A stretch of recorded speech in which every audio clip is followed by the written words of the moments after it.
Hello, welcome to Astronomy Chapter 5.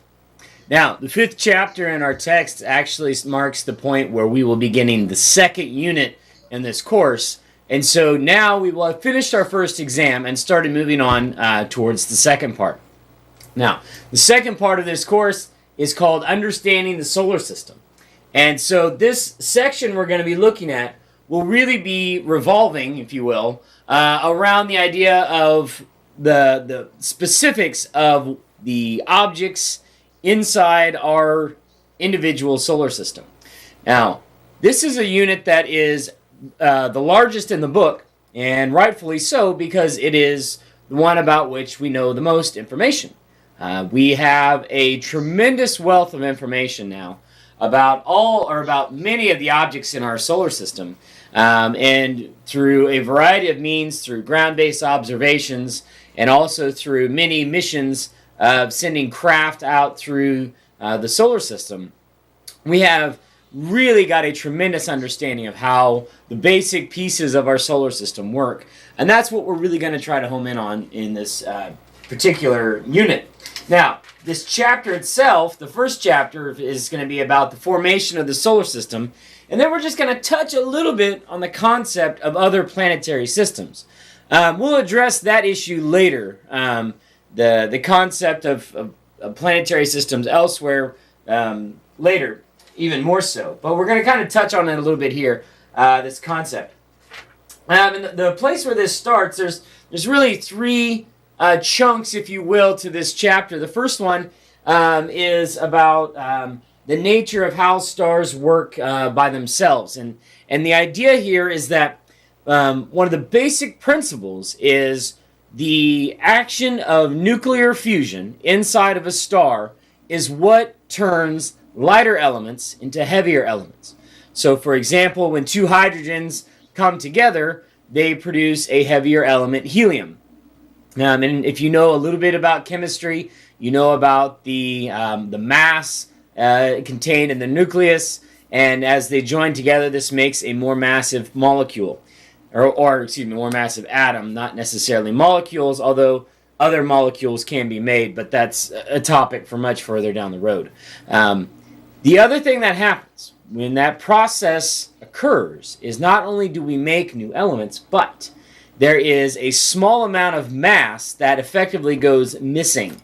And that missing mass is what is converted into energy to be released through Einstein's very famous equation, E equals mc squared. That is, the mass that's released is related to the energy it's going to make, and by a factor of the speed of light squared in there as well.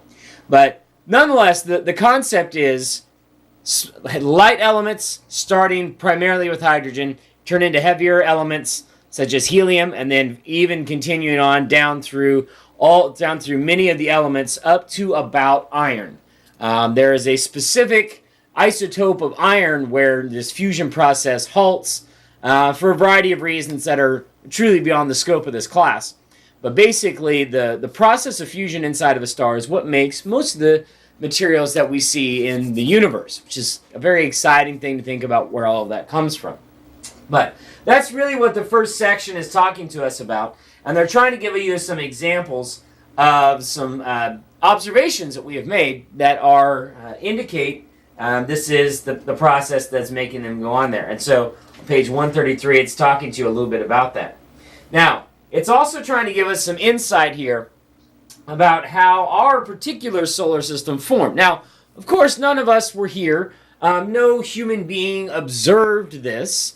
But there are many times in science where we can't directly observe a thing, and we still want to try to get some ideas to how this thing worked or how it came into being. And so we make our best guesses off of the information that we have to work with. And the information that we have to work with is we believe that the solar system would have been made out of a couple of basic principles. And the most important one is gravity. Remember, gravity we talked about a couple chapters ago, the idea that there's the attractive force of things with mass. Well, if it's believed that our solar system formed out of a large cloud of gas, that gas would have been able to pull in on itself and have an enormous amount of mass over a large area. And as it pulls in, it becomes more tightly packed, and gravity becomes more effective or more efficient. So therefore, it's going to pull further in. And then as it pulls in, it gets more densely packed. And then you can see this is a positive feedback mechanism that's going to cause it to continue to shrink down and eventually form what we call the protostar. Now, a couple other things that were involved in that process beyond gravity is gravity has a check and balance, if you will. And the balance is the idea of heat and pressure. Inside of a star, we have a constant battle going on between gravity and pressure. The heat inside of a star produces enormous pressures that push outward. Gravity is pushing inward because it's attractive. So we have this balance that forms. Eventually, when we see stable stars, have this very steady balance that is formed between the two. The other things that were involved, they talk a little bit about the importance of rotation and angular momentum, as well as collisions going on to form things together. Now, I'm going to kind of skip through this quickly, but the thing I do want to mention, on page 136, if you want to see sort of the bird's eye view of what we think happened, page 136 walks you through that nicely. It gives you an idea of the steps we think that are involved to get us from point A to now, and we'll kind of give you the overall idea of how those parts worked along.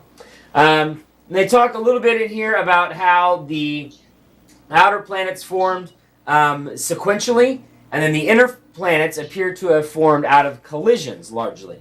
And a lot of that observation is based off of what we see, the leftover remains, but asteroids. Large asteroids are effectively a rock or a planet that was never got finished, never got done. And we'll talk specifically in Chapter 9 about these objects, asteroids and meteors and comets, and what do they do, and where do we think they came from, and why are they there.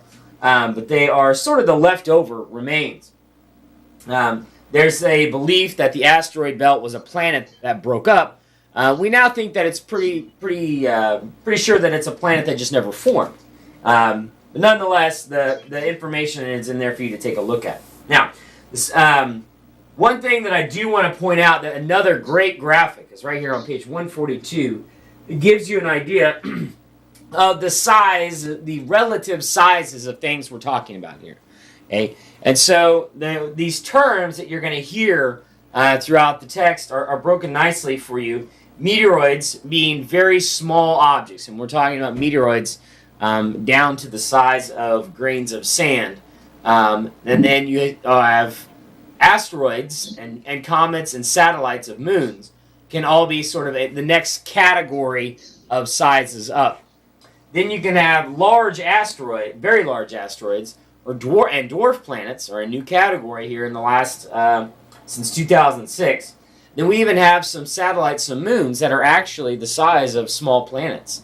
And we'll take a look at that here in a couple chapters. And then, of course, the major objects that orbit the sun are called the planets. So that little graphic is a nice thing to take you through there. Oh, and I kind of skipped over the trans-Newtonian objects in here.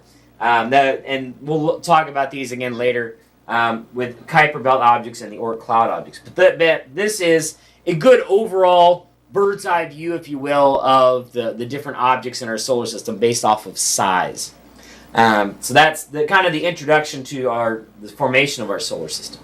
Now, the second section in this chapter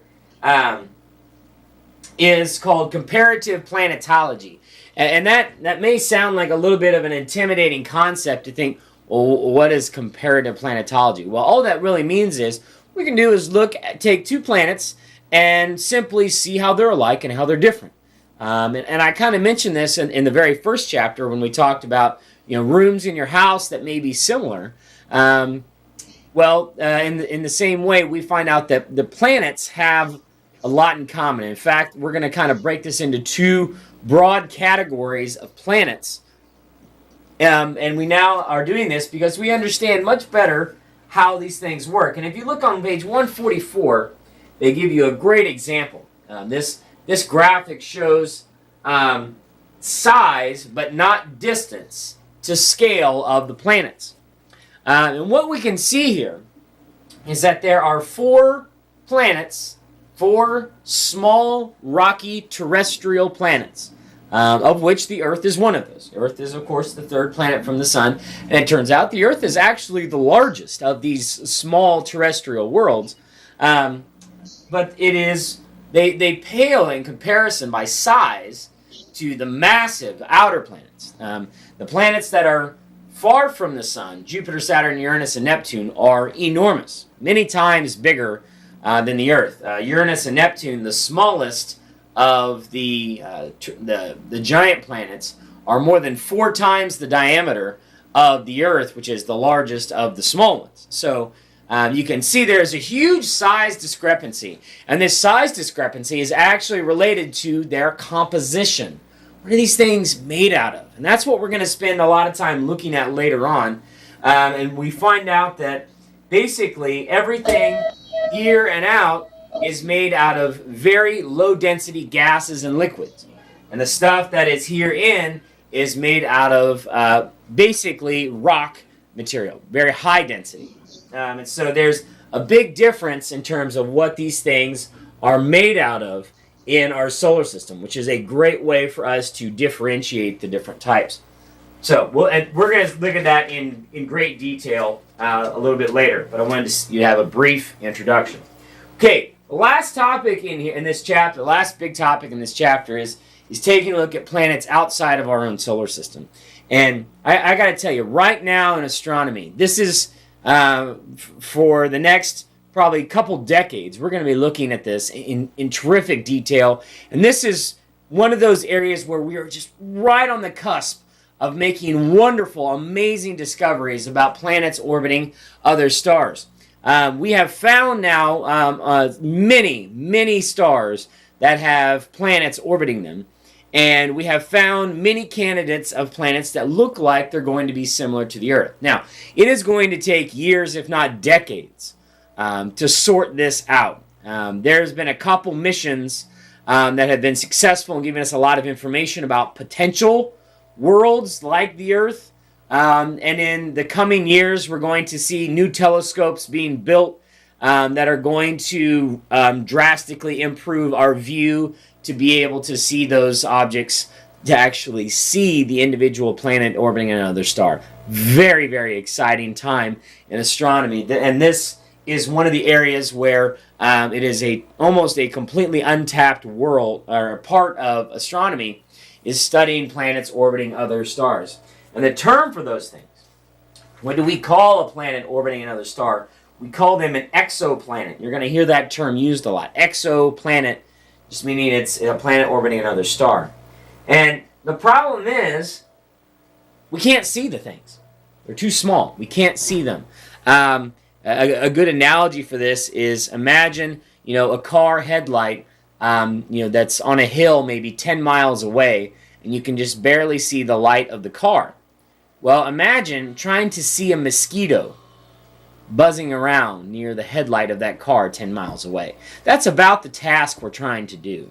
And it's going to be very, very difficult to see a mosquito right next to a bright object. Right? The mosquito is not emitting any light. It's not emitting any visible light. So it's very difficult for us to see. So it takes some really clever indirect methods to be able to discover them, I shouldn't say discover, to detect them. And they talk about this on page 148. They talk about 3 methods for doing those. You should look through that. It's a very exciting piece on 148 of how that works. And then they give you a list on 150 of the different types of some of the different catalogs of exoplanets that have been found. This is a very exciting world, or very exciting time for astronomy to look at what is being found as we continue to explore this new part of astronomy. All right, well, that'll wrap it up for chapter number 5. You need to make sure that you are doing your reading to finish up this chapter, and then also take a look at the PowerPoint, and that should get you ready to do the homework for chapter 5. Good luck.